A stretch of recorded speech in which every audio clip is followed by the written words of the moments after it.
남편과는 어린 시절부터 알고 지내던 사이입니다. 친한 오빠 동생으로 지내다가 남녀 사이로 발전한 경우예요. 특별한 계기가 있었던 건 아니지만 제가 힘든 순간마다 옆에 있어준 사람이 남편이더라고요. 제가 그 사실을 깨달았을 때쯤 남편이 먼저 사귀자고 고백을 해왔고 이후로 저희 관계는 남녀 사이로 급속도로 달라졌지요.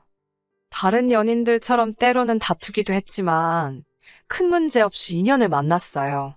둘 다 적지 않은 나이였기 때문에 사귀면서 결혼 이야기도 종종 나눴었고요. 그러다 본격적으로 결혼 이야기가 나오기 시작한 건 아버님이 위안 판정을 받으시면서였습니다. 당시 저는 시댁 식구들과는 만난 적이 없었지만 시댁에서는 남편에게 저라는 여자친구가 있다는 걸 알고 계셨고 아버님이 잘못되시기 전에 아들이 장가는 가야 되지 않겠냐며 하루빨리 결혼을 추진하길 바라셨던 모양이에요. 이런 전후 사정을 다 알고 있는 저로서는 남편의 프로포즈를 거절하기가 어려웠지요. 아버님은 병원에 입원하셨고 저희는 최대한 빠른 시간 안에 가족들만 초대해 식을 올릴 수 있도록 휘뚜루마뚜루 결혼 준비를 하기 시작했습니다. 말이 좋아 결혼식이지 중식당에서 양가 식구들만 모아놓고 식사 한 끼 한 게 전부입니다. 얄미운 신우가 그래도 호텔 중식당이니까 어디 가서 호텔에서 결혼식 했다고 자랑하면 되겠다고 사람 성질을 건들더라고요. 그런데 식을 올리고 나서야 아버님의 위암이 오진이었다는 사실을 알게 되었습니다. 오래된 궤양이 뭉쳐서 위암으로 보였던 거라며 사실은 간경변이라나 당장에 6개월밖에 못 사실지도 모른다 소리를 들었다가 간경변이라 하니 온 집안이 축제 분위기였어요. 남편도 너무 기뻐했고 저도 물론 기뻤지요. 하지만 조금 속상하기도 했습니다. 그 오진만 아니었다면 일생에 한 번뿐인 결혼식을 그렇게 번갯불에 콩 구워 먹듯 휘뚜루마뚜루 할 일은 없었을 테니까요. 친정부모님께서도 남편을 불러 이제라도 제대로 된 식을 올릴 준비를 하라셨습니다. 사정이 딱해서 일단 식을 올리라고 허락을 해주긴 했지만 중국집에서 딸 시집 보내는 부모 마음을 자네가 아느냐며 남들보다 더 크고 화려하게 하라는 소리는 안 하겠지만 최소한 남들 하는 만큼은 해서 보내겠다고 그렇게 부모님께도 말씀드리라 하시대요. 남편이 난처해야 하는 기색을 보이자 친정부모님께선 그 전까지는 혼인신고할 생각도 말라고 하셨고요. 그런데 이 이야기를 들은 시부모님의 반응이 가관이었습니다. 당신들이라고 제가 100% 마음에 들어서 며느리로 들인 건 아니라고요. 상황이 상황이다 보니 당신들도 경황이 없어서 허락을 한 거지. 따지고 들자면 끝도 없었다나 어쩐다나. 남편을 통해 이 이야기를 전해 들었을 땐 정말이지 어이가 없어서 이럴 거면 헤어지자 소리가 절로 나오더군요. 그런데 남편이 절 붙잡았습니다.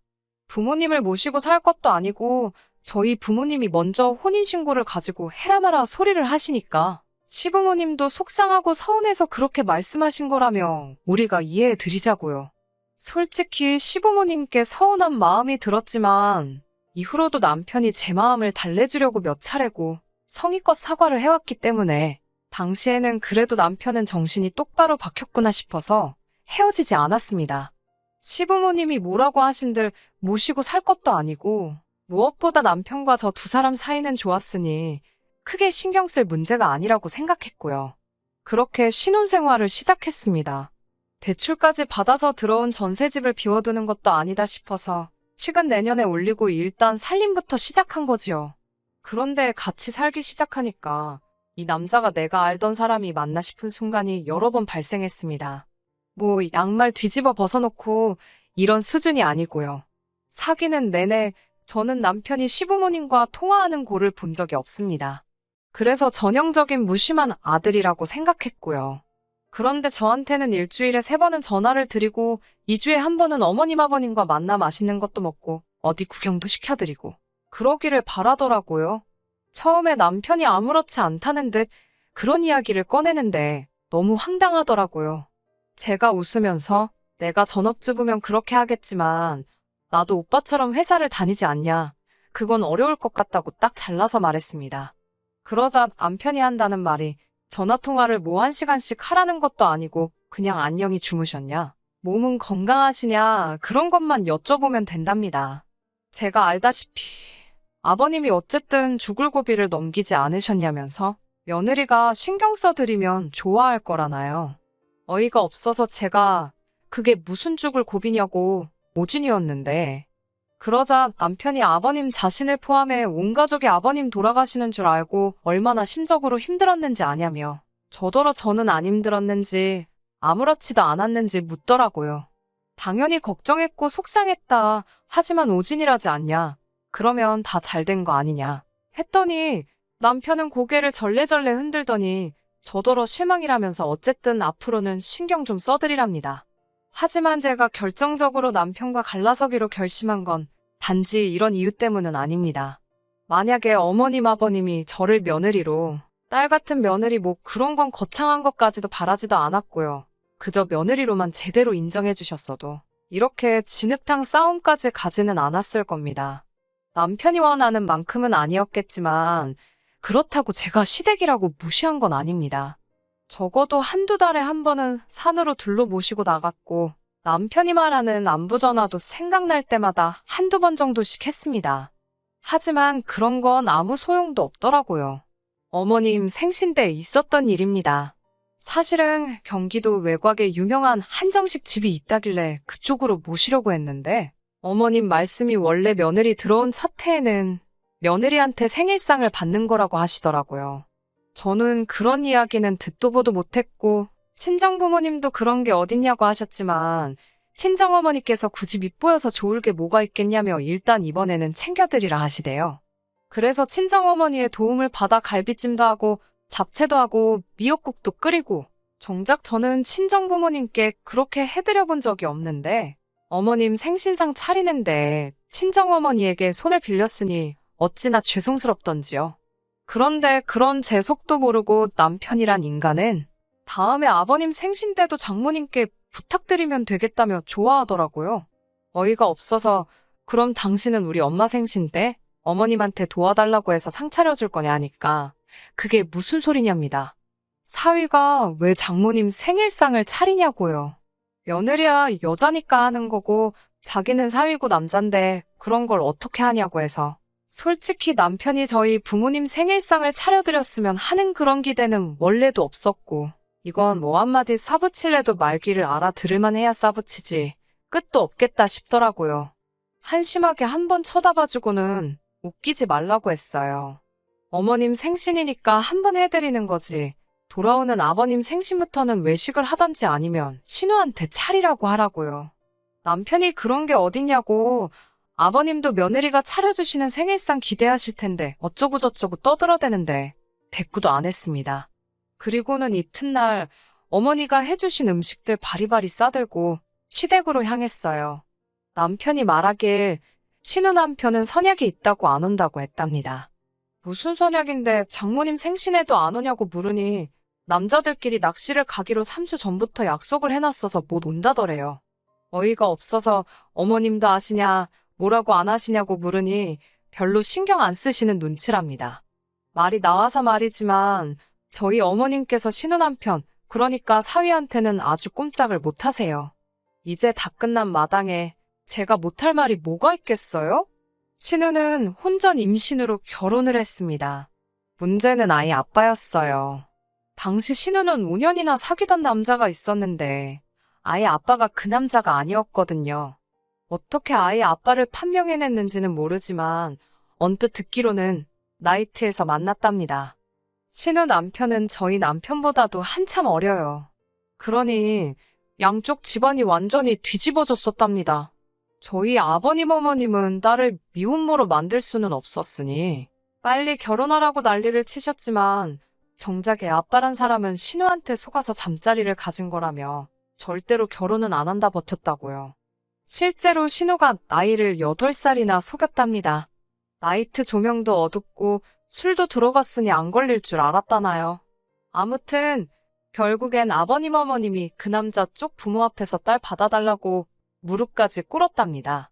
그렇게 결국 남자는 빈몸으로 오고 아버님이 대출받아서 신우 결혼시켰다던데 지금도 정확한 속사정은 모르지만 그래서인지 신우가 자기 남편한테 절절맵니다.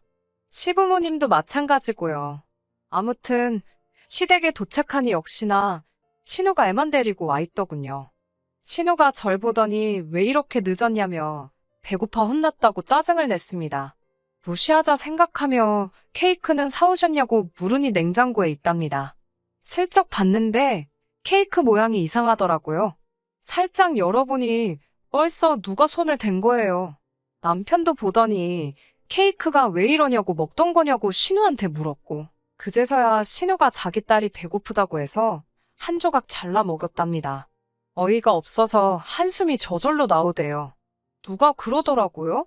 꼴 보기 싫은 사람은 꼴 보기 싫은 짓거리만 한다고. 신우가 딱 그랬지요. 제가 그래도 그걸 먹이면 어쩌냐고 하니까 이번엔 어머님이 나서서는 애가 배고파서 먹였다는데 뭘 그렇게 예민을 떠냐입니다. 남편도 냅두라는데 솔직히 그런 상황에서 제가 무슨 말을 하겠어요. 그저 속으로 예, 마음대로들 하세요 하고 말았지요. 그리고는 상을 차리려고 부엌에서 제가 해온 음식들을 꺼내놓기 시작했습니다. 그런데 신우가 어슬렁어슬렁 부엌으로 들어오더니 이번엔 제가 잘 차려놓은 음식들을 맨손으로 집어먹기 시작하더군요. 쪽쪽 반 그 손으로 자기 애 입에도 넣어주고, 제가 지금 뭐 하는 거냐니까 제가 제대로 해왔는지 검사하는 거랍니다. 그러더니 좀 이따 어머님한테 쪼르르 가서 뭐라고 쑥덕쑥덕 하는 것 같더라고요. 어머님께선 알겠다 하시더니 저더러 그릇에 꺼내놓은 음식들 다시 다 포장하랍니다. 저는 음식에 무슨 이상이라도 있나 싶어서 놀란 마음에 왜 그러시냐 물었어요. 그러자 어머님께서 하신다는 말씀이 신우가 너무 맛있어서 집에 가져가고 싶다고 그랬답니다. 신우 남편이 좋아할 것 같다면서요. 그러면서 덧붙이시기를 제가 해온 음식은 전부 신우 싸주고 우리는 그냥 나가서 먹잡니다. 그리고 다음에 또 해오래요. 속도 상하고 동시에 어처구니가 없어서 이번만큼은 그냥 못 넘어가겠더라고요. 참다 못한 제가 속사포처럼 속에 있는 말을 쏟아냈습니다. 제가 좋은 대로 모시겠다 했을 땐 무조건 며느리한테 생일상 받으셔야 한다셔서 회사에 연차까지 내가면서 다 만들어 왔더니 신우 주신다는 게 말이 되느냐고요. 그러자 어머님이 저더러 그게 억울하냐입니다. 어차피 당신 먹으라고 해온 음식이면 당신이 먹던지 똥을 닦던지 동네 거렁뱅이한테 주던지 신경 쓰지 말아야지. 뭐 얼마나 생색을 내고 싶어서 이러는 거냐고요.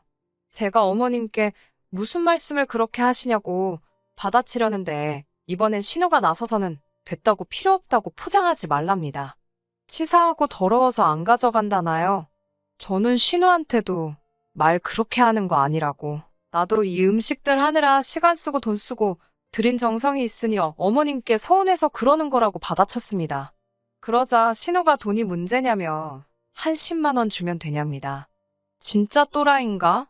미친 엑스 소리가 입 밖으로 튀어나올 뻔한 거 간신히 참고는 신우가 손댄 부분만 싱크대에다 보란듯이 버리고 남은 것만 챙기기 시작했어요. 그러자 안방에 계시던 아버님까지 나오셔서는 왜 좋은 날 집에서 큰 소리가 나냐며 저더러 여기서 네가 소리 지를 상대가 어디 있냐입니다. 생일상 한번 차리라니까 아주 집안을 쑥대밭을 만들어 놓는다면서 남편까지 저더러 왜 이렇게 일을 크게 만드냐는데 그땐 정말 서럽더라고요. 그런 제 속도 모르고 남편은 빨리 어머님이든 신우한테든 가서 미안하다고 사과하랍니다. 저는 남편한테 이렇게 말을 잘하면 아까 네 누나가 헛소리 할 때나 한마디 하지. 그땐 어디 별나라 가 있었냐고 소리를 내지르고 먼저 집으로 와버렸네요. 그리고는 집에 먼저 왔는데 생각할수록 분하고 괘씸하더라고요. 더 열받는 건 남편은 그 와중에 기어이 시댁에서 밥을 먹고 왔다는 거예요. 아주 꼴도 보기 싫어서 본체만 제 방에 들어왔는데 남편이 따라 들어오더니 똑같은 소리를 또 하기 시작했습니다. 어머님께서 다른 며느리들은 시어머니 생신이면 돈도 50만 원, 100만 원씩 척척 내놓고 생일상도 다리가 부러지게 차려준다는데 그까짓 거 음식 코딱지만큼 해와서는 그거 지 신우 사줄까봐 절절 매는 꼴이 뭐냐고요. 솔직히 남편이 그래도 제 편에서 서줬다면 제가 그렇게 감정적이진 않았을 거예요. 하지만 남편까지 저더러 숙이고 들어가라니 더 말해서 뭐 하겠나 싶더군요. 이후로 며칠 동안 남편과는 냉전 상태로 지냈습니다. 그렇게 한 2주쯤 지났을까요? 당연시 시부모님께 드리던 전화도 안 했고 찾아가는 일도 없었지요. 그런데 어머님이 웬일로 먼저 연락을 해왔습니다. 안 받으려고 했는데 혹시나 사과하는 전화일 수도 있다고 생각해서 전화를 받았어요. 전화를 받으니 대뜸 당신한테 뭐 할 말 없냐십니다. 무슨 말을 하는 건지 모르겠다고 지금 어머님이 전화를 거신 거 아니냐고 물으니까 저더러 사과 안 할 거냐고 묻더군요. 당신 생일도 망쳐놓고 신우한테 사가지 없게 행동한 거 반성 아직 다 못했냐고요. 제가 할 말이 없어서 아무 대꾸도 안 하고 있으니 어머님은 당신 좋을 대로 해석을 하셨습니다. 제가 너무 죄송해서 말을 잇지 못한다고 생각하신 모양이었어요. 그러면서 하시는 소리가 신우네 시어머니 생일이 2주 후랍니다. 그런데 너도 알다시피 신우가 음식 솜씨가 좋지 못하지 않냐면서 저더러 가서 신우네 시어머니 생일상을 차려주라는 거예요. 어이가 없어서 어머님께 지금 무슨 이야기를 하시는 건지 아시냐고 물었습니다. 그러자 어머님께선 네 신우 마음에 안 들고 싶냐입니다. 신우한테 점수 좀 따야 하지 않겠냐고요. 제가 신우한테 점수를 왜 따냐고 어이가 없어 되물으니 어머님도 마땅한 대답이 없으셨는지 잠깐 멈칫하시더라고요. 듣다 못한 제가 어머님께 억지 쓰지 마시라고 그러고는 전화를 끊었습니다. 그날 밤 남편과 아주 한바탕 했습니다. 남편은 자기 어렸을 때 누나가 얼마나 잘해줬는지 너는 모른다면서 자기 누나가 없었다면 자기도 지금 이 자리에 없을 거래요. 그래서 알겠다고 신우가 너한테 잘해준 거 그러니까 너도 앞으로 신우한테 잘하라고 했습니다. 평소엔 그래도 오빠 소리는 꼬박꼬박 했는데 너무 짜증나게 구니까 오빠 소리도 안 나오더라고요. 남편이 저더러 말귀를 못 알아듣냐고 악을 쓰길래 너야말로 왜 이러냐고 나를 부려먹지 못해 안달이냐고 소리를 질렀습니다. 그러자 자기는 저한테 바라는 거 없답니다. 자기 부모님 공경하고 자기 누나한테 잘하고 이 집안이 화목하기를 바라는 건데 왜 그걸 못 맞춰주냐고요. 저도 결국 울분이 차올라서 어머님 아버님이랑 신우가 나한테 말막하고 경우 없이 굴 때는 가만히 입 쳐다물고 있더니 왜 나한테만 숙이라고 난리냐고 난 그렇게는 못한다고 악을 썼어요. 남편이 저더러 질린다며 그만 살잡니다. 그러면서 한다는 소리가 제대로 식 올렸으면 큰일 날 뻔했다나요? 누가 할 소리냐고 받아쳤습니다. 결국 그 길로 제 짐 챙겨서 친정으로 나왔어요. 대출을 남편 이름으로 받았으니 망정이지 제 이름으로 받았으면 어지간히 속 좀 끓일 뻔했지요. 남편 말대로 제대로 식 안 올린 것도 너무 감사하고 이런 게 조상신이 도와준 건가 싶고 혼인신고도 안 올렸으니 집에 들어간 돈만 돌려받기로 했어요. 애초에 결혼식 급하게 한다고 신혼집도 남편 쪽에서 남편 명의로 구해놨었고 혼인신고를 제대로 된 식 올리기 전까지 미룬다고 했을 때 집 명의도 혼인신고 올리고 나서 공동명의 해준다고 해서 일단 저도 신혼집에 혼수만 채워놓았었거든요. 내 돈만 돌려받고 깔끔하게 끝내기로 했는데 남편한테 돈을 좀 천천히 돌려줄 수 있냐는 연락이 왔어요. 신우네 시어머니 생신이 가까웠다고 했잖아요. 거기에 신우 옛날 남자친구가 쳐들어왔나 봐요.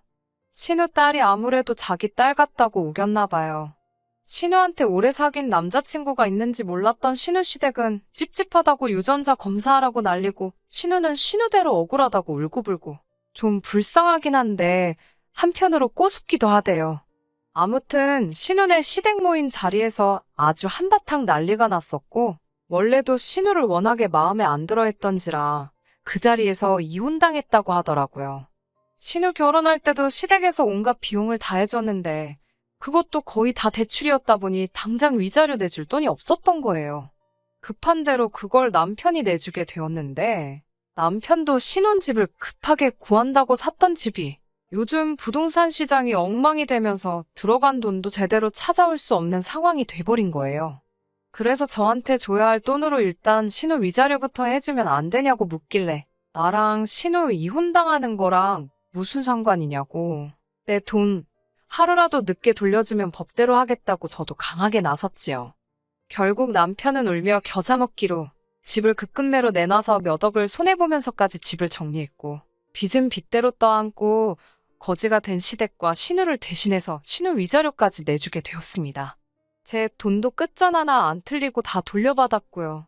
솔직히 미안한 마음도 들지 않아요.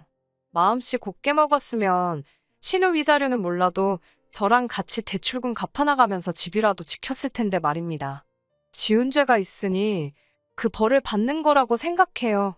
이래서 사람이 마음씨를 곱게 먹어야 한다는 말이 있는 것 같습니다. 끝까지 들어주셔서 감사합니다. 오늘의 사연은 여기까지입니다. 구독과 좋아요, 알람 설정 부탁드리고 더 좋은 사연으로 다시 찾아뵙겠습니다. 감사합니다.